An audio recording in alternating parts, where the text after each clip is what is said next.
실장님께서 네. 예전에 이재명 대표랑 조국 대표가 사실 연대하기 힘들 거라고 전망을 하셨고 실제로 이재명 대표가 몰빵론을 갖고 나오면서 조국 혁신당을 견제하는 그 국면에 접어들었거든요. 우리 더불어민주당의 비례 정당은 더불어민주연합이다. 더불어 몰빵으로 실패한다! 실패한다! 실패한다! 이 나라 주인으로서 주인을 배반한 국정에 실패한 윤석열 정권을 확실하게 심판하시겠습니까?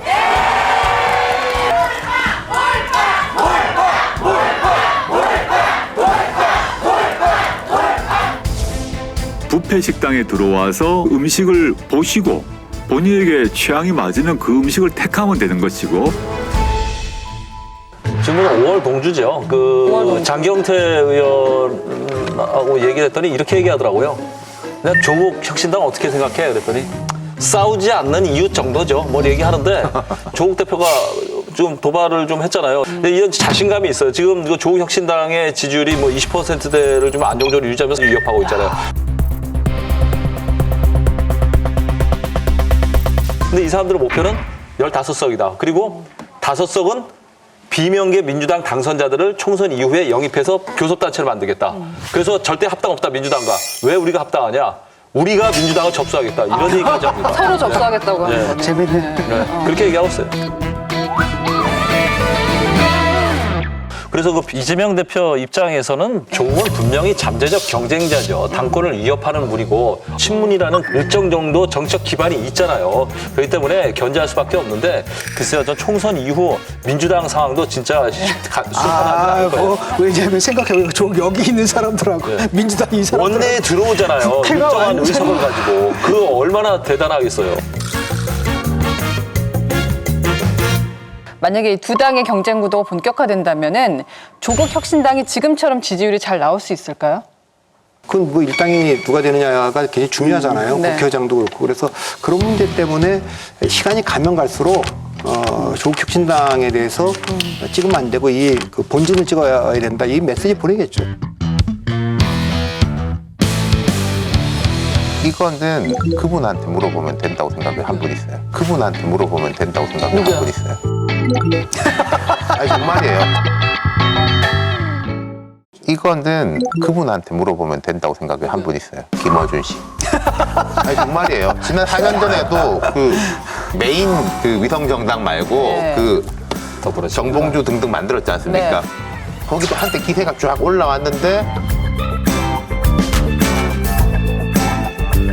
김어준 씨가 안 된다, 분열이다로 하는 순간 일제히 싹 철수했거든요.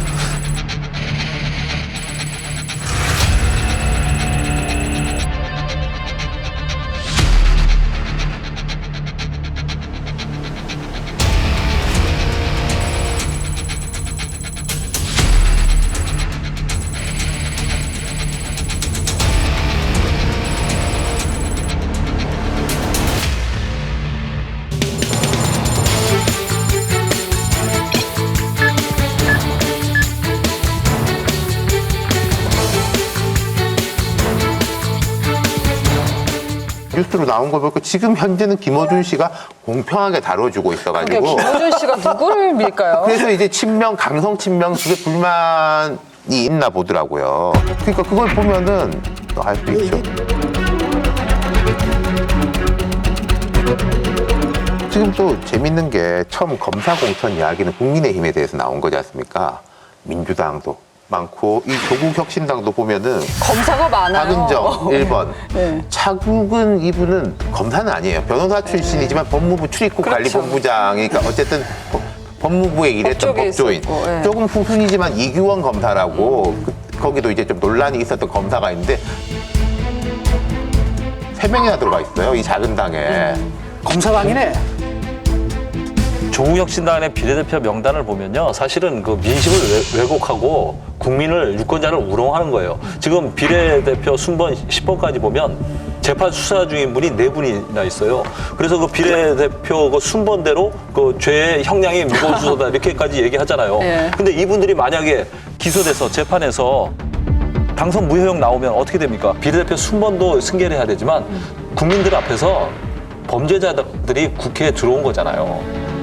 이런 거를 설득력을 가지려면, 정책 명분을 가지려면 그런 거에 대비해서 비례대표 순번을 다시 손보는 게 그게 맞다고 근데 봅니다. 이게 투표로 뽑힌 거라서 그게 엎을 수가 없을 겁니다. 예. 그래서 우스갯소리 하나 전해드리면 그 기자들 사이에 무슨 얘기가 나오냐면 뭐 새미래연합 너가 맡아라, 개혁신당 너가 맡아라, 조국혁신당 네가 맡아라, 민주당 누가 맡아라. 그래서 막 그렇게 담당을 주잖아요.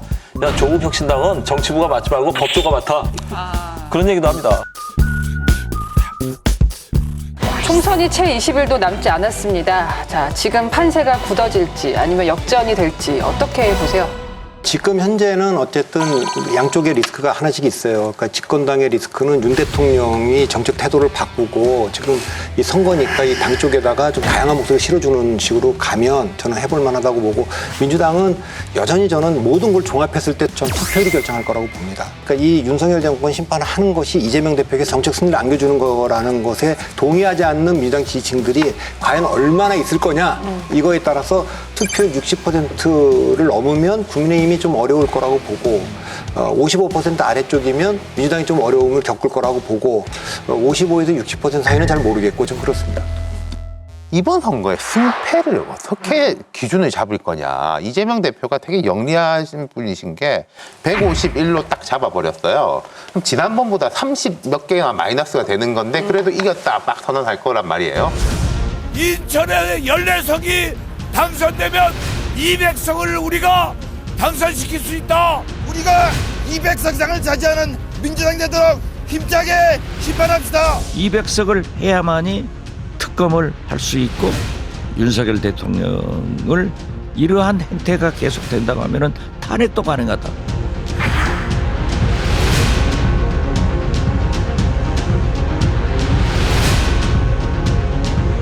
물론 선거라는 게 한석이라도 이기면 이기는 건데 그럼 국민의힘이 지난번에 103이었는데 140을 하면 가정적으로 그럼 국민의힘이 선거에 진 거냐?